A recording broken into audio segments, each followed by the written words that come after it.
It's basically a series of my videos ranging as far back as 2009 to the present day, 2011. Yeah, this is a series of about 12 music videos that I produce my inception, of doing music videos. So just hope everybody can look, listen, enjoy, and hope I get good feedback and I've been Welch from Beyond Timeless, and you may also know me from Positively Inclined. Today I'm featuring photography mainly, tourism photos of places, historical sites, tourism-related shots basically.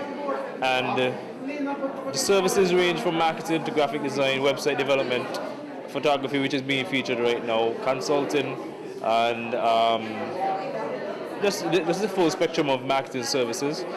So check us out, beyondtimeless.com, and for Positively Inclined, which is the website focused on promoting positive people, lifestyles, entertainment, news, you can log on to positivellyinclined.com. My name is Clayton Huggins. I'm a poet, painter, furniture designer, radio host. This is a copy of my book, my first collection of poems, and the cover is a detail from one of my paintings. I'm from here in the Federation in Nevis, but spent most of my life in Toronto, where I, among other things, went to the Toronto School of Art. I also host a program on Win FM called On the Arts, where I interview artists of all descriptions about their work. My name is Austin Weeks. I'm the General Manager of the Craft House, also known as the National Handicraft and Cottage Industry. At the Craft House, we specialize in craft production in a number of disciplines. As you can see here, we have pottery, we have leather craft, coconut craft, we do dolls, rattan dolls, and a variety of craft items. As I said, we do training on occasion, a number of workshops are held, and from there we pass on the training to school children and even the public on occasion. We do, our last workshop we had was a pottery workshop, and that's been going guns, great guns. I've seen where some of the participants continued and just excelled really in the art of pottery. We also do at the Craft House a lot of curtain rods and holders. We have a joinery workshop downstairs where we do furniture and things like that, but on special orders, right? But our main focus is on craft production in, as I said, a number of disciplines, whether it's pottery, coconut, leather, cloth, dolls, the whole works really. We're the largest local craft producer in St-Kitts-and-Nevis for that matter. My name is Siobhan Richards, and I've been painting since high school. I did sexy art and Cambridge art. This piece is called Pop Pop, and it's an oil on canvas painting. And the story behind it is one of my friends, she had a chihuahua that she loved so much and it died. So I decided to paint a picture of the chihuahua and give it to her for her birthday. I just love art. I didn't paint for many years, so all of this stuff is fairly fresh. I didn't paint for like maybe 7 to 8 years, and then I just picked it back up again. So it's as if I'm starting over, but it's nice. I'm happy. Black people invented the traffic lights, gas generator, the almanac, letterbox, the ironing board, lawnmowers, the clock, the pencil sharpener, the electric lamp, fountain pens, the mop, the shoe lasting machine, and so much more. Read up and feel proud. I heard my name so boldly called by the most eloquent, grandiloquent Mr. Chairman. Ladies and gentlemen, may I come in? I've traveled north, I've traveled south, I've traveled east, I've traveled west, but most of all, I love my native land the best. But before I go any further, help me welcome with proper decorum and order, with a rambunctious round of applause, Sharon Rattan, PS of Culture. Welcome this evening to Culture Beat Evening. We welcome our distinguished Governor General, His Excellency Sir Cuthbert Sebastian. We welcome our ministers of government here with us this evening, Honorable Marcella Liebert, Minister of Health, Social Services, Community Development, Culture and Gender Affairs. We also welcome Honorable Nigel Carty, Minister of Education and Information. And from across our waters, our sister Isle, Minister Hensley Daniel. Honorable Minister Henry Daniel, Minister of Culture and Social Transformation. We also welcome all members of the Diplomatic Corps, Ambassador Sao and Ambassador Green. How are you this evening? And we welcome the Governor of the Eastern Caribbean Central Bank, Sir Dwight Venner, and the other staff members, Managing Director, Deputy Governor, and our special National Advisory Committee. Could you stand, please, members of our National Advisory Committee? These are the members of our National Advisory Committee for helping us going forward with this process. Thank you. Our permanent secretaries, and to you, our cultural enthusiasts and practitioners. Distinguished ladies and gentlemen, welcome to an event, a tour of our National Museum here this evening. It was only recently that cracks were revealed at the pediments of our National Museum. Everybody was so concerned that this structure would topple into the streets of Bastille. This is one of the reasons why we're here. We're here to give support and to help build more support mechanisms for other aspects of our culture.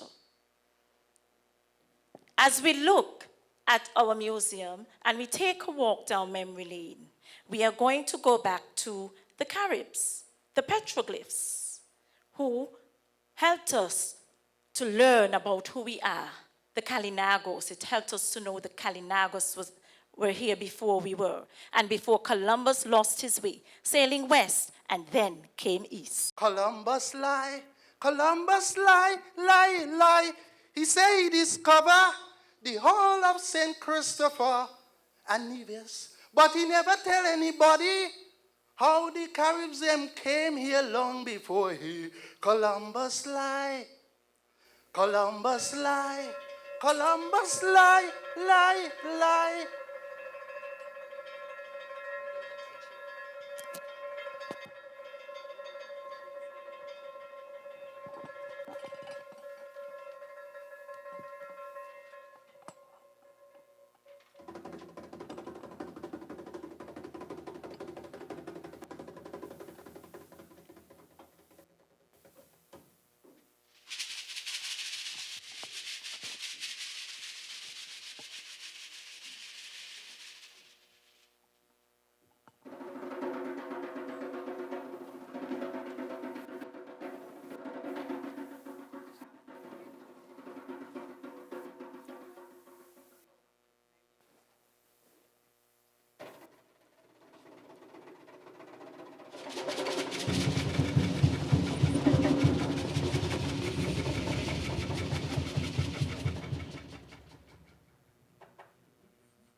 welcome to our Culture Beat interview, weekly interviews. And this evening, my guest is Mr. Crichton Pension, Director of Culture.